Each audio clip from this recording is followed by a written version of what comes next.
যেমন একটি নীরব বিড়াল শান্তভাবে আপনার পাশে বসে আছে, হয়তো সেটাই আপনাকে রক্ষা করছে নিজের নীরব ভঙ্গিতে।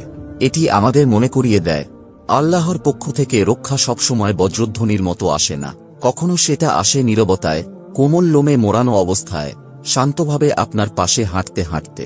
বিশ্বাস রাখুন, আল্লাহর রক্ষা বাস্তব, আর অনেক সময় সেটা আপনার ভাবনার চেয়েও অনেক কাছাকাছি থাকে। তৃতীয় বার্তা, দয়া ও মমতার পরীক্ষা। আপনার পাশে হঠাৎ একটি বিড়াল এসে দাঁড়ালো।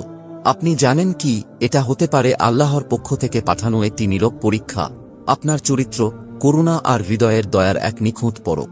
ইসলামে আমরা যেভাবে প্রাণীদের সাথে আচরণ করি, সেটা শুধু সৌজন্যবোধের পরিচয় নয়, বরং সেটা আমাদের ঈমানের প্রতিচ্ছবি। প্রিয় নবী হযরত মুহাম্মদ সাল্লাল্লাহু আলাইহি ওয়াসাল্লাম একবার বলেছিলেন, এক মহিলাকে তার গুনাহ মাফ করে দেওয়া হয়েছিল, কারণ সে একটি তৃষ্ণার্ত কুকুরকে পানি দিয়েছিল। অন্যদিকে এক নারীকে শাস্তি দেওয়া হয়েছিল একটি বিড়ালকে আটকে রেখে তাকে মৃত্যুর দিকে ঠেলে দেবার জন্য। এই ঘটনাগুলো শুধু পশু প্রেম শেখানোর জন্য নয়, বরং এগুলো আমাদের হৃদয়ের অবস্থার কথাই বলে।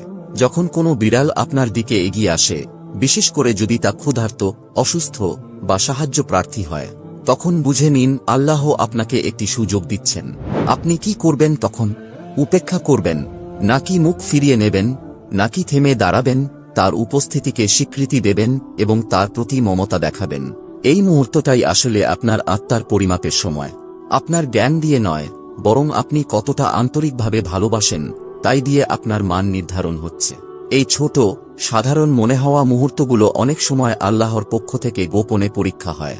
এগুলো এমন পরীক্ষা যেগুলো আগে থেকে বলে আসে না, কিন্তু এর ফলাফল হয় অনেক বড়। একটি অসহায় প্রাণীর প্রতি আপনার একটি সদয় আচরণ হতে পারে সেই কাজ যার মাধ্যমে আল্লাহর রহমত আপনার ওপর নেমে আসে। তাই কখনোই অবহেলা করবেন না একটি ছোট্ট দয়ার মুহূর্তকে, কারণ এইটি হয়তো আপনার জান্নাতের দরজা খুলে দিতে পারে। মনে রাখবেন, নবীজি সাল্লাল্লাহু আলাইহি ওয়াসাল্লাম বলেছেন, প্রতিটি সদয় ব্যবহারই সাদকা। একটি বিড়ালকে খাবার দেওয়া, একটু আদর করা বা তাকে কষ্ট থেকে বাঁচানো, এই ছোট্ট